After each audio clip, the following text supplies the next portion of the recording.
Welcome back, beautiful people. You're listening to A Moment of Zen right here on 710 WOR, the voice of New York. I am your host, Zen Sands.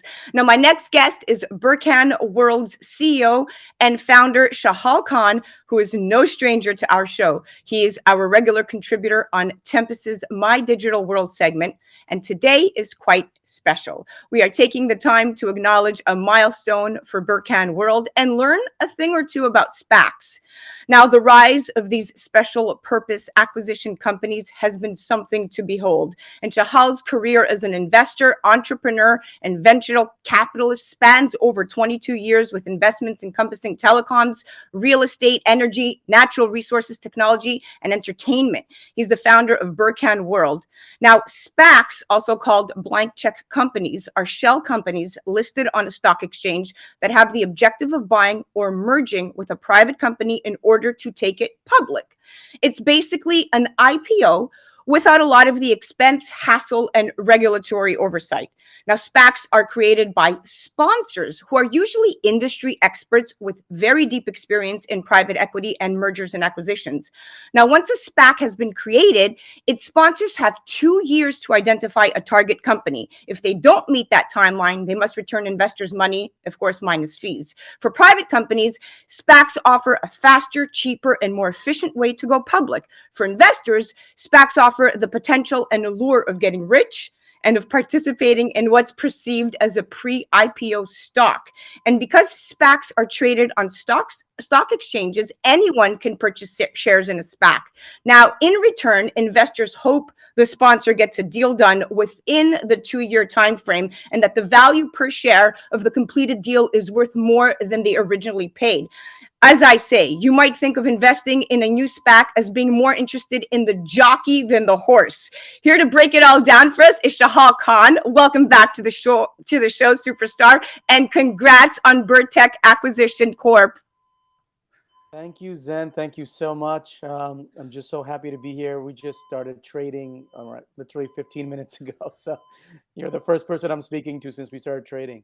I So love yeah, it. I excited. love it. You recently announced that it priced you priced the IPO, the initial public offering, at 25 of 25 million units at $10 per unit. Now the units were listed on the Nasdaq Global Market under the ticker symbol BRKHU, and trading, like you said, is in full effect. The company is led by you, its chief executive officer, and your very strong management team. Talk to me about what Burkhan World is doing in SPACs that is so different.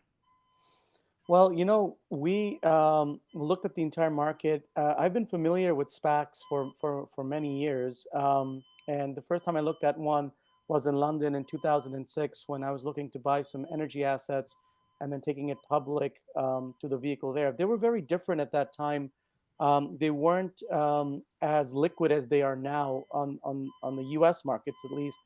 Um, I think what we looked at, which is very different, is to come in as operator partners long term and to add a lot of value to the companies going IPO. So unlike many other SPAC sponsors that would look for a deal out in the market and really just do a transactional deal, we looked at it as a real M&A deal, like a merger deal, where the sponsors would take a lot of value out of our networks, as well as the fact that we could also bring in money through the private placement and help them build the value. And that's good for the retail investors in the market, as well as the company long term, because we're just not brokering a deal and then making some money on the stock and disappearing after 6 months. We're actually in it for the long haul.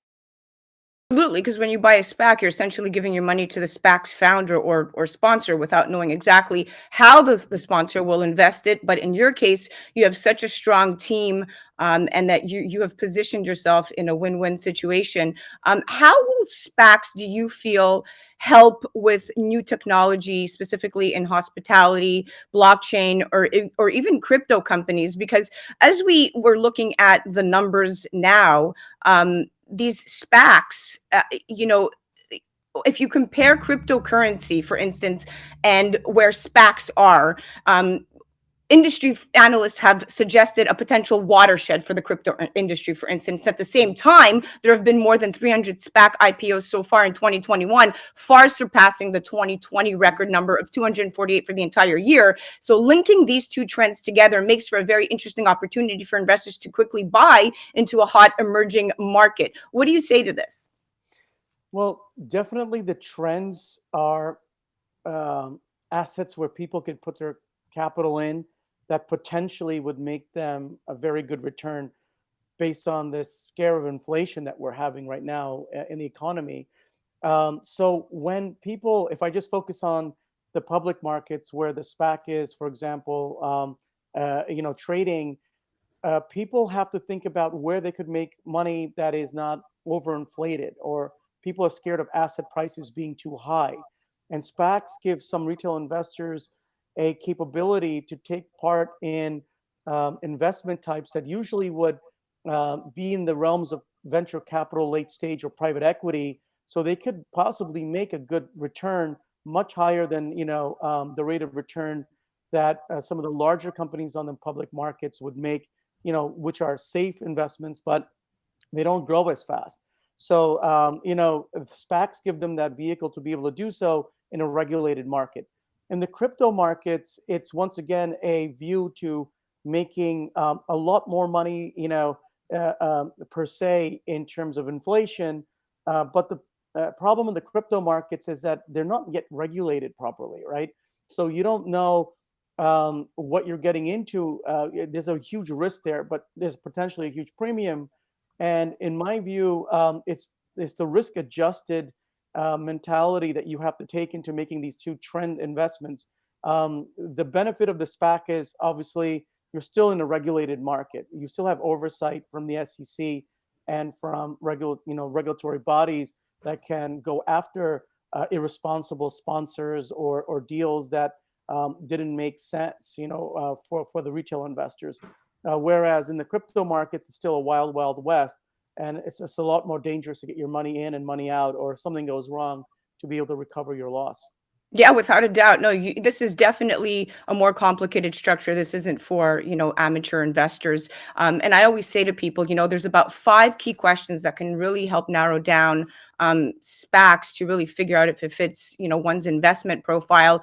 And really, just really quickly, I'm going to go down the list of these questions, but I want you to really focus on the one that really pertains to your specific SPAC. One would say, what are the qualifications of the SPAC sponsor? What is the stated investment target? What sponsors and shareholders are you going out to, and are their interests aligned? Do the sponsors and the founding investors have skin in the game? Who's underwriting the deal? These are all types of questions that an educated investor would look at. What can you really focus on in under 1 minute to the world out there about Burkhan? Yeah. So first of all, we have a lot of skin in the game. We put up all the sponsor money ourselves. Once again, we're going to be investing in the private placement once we find the company. So we're very long-term holders of the stock. We're really looking at companies that can, revive and innovate and provide the sort of growth that the U.S. economy needs. There were 8,000 companies that were listed around 2006, and after 2008 they went down to around 5,000. So there is still a delta of about 1,500 companies coming from 2006 and 7, that period before the last crash. And right now, based on the money printing that's been done, we need good companies that will give returns to U.S. investors that are stable, but also helping the U.S. economy to grow. And we think that the SPACs allow that to happen, and also for participation from the retail investors that can also help our economy grow and keep the U.S. strong as an economy. So we're looking for companies that can add innovation and growth in those areas, in fintech, in technology, in infrastructure, and also hospitality. We think that hospitality real estate has tremendously changed and will continue to change because of COVID. And there's new ways people want to enjoy themselves, go out, live their lifestyles. So we're very focused on anything to do with bringing people back into the economy through those mediums. Oh, absolutely. And you know what? I always tell people you have to look at who's driving the ship all the time. Well, thank you so much for coming on the show, Shahal. I always have a great time talking to you, and we always seem to run out of time. But thank you so much for coming back. Thank you, Zen. Thank you so much. Guys, you definitely have to check out Burkhan World. Go to the website, Burkhan World, or check out Shahal Khan. Also, you definitely have to check out they're trading under ticker symbol BRKHU on the NASDAQ Global Market, and that's a milestone for Burkhan World. You're listening to A Moment of Zen right here on 710 WOR, the voice of New York. We'll be right back after this.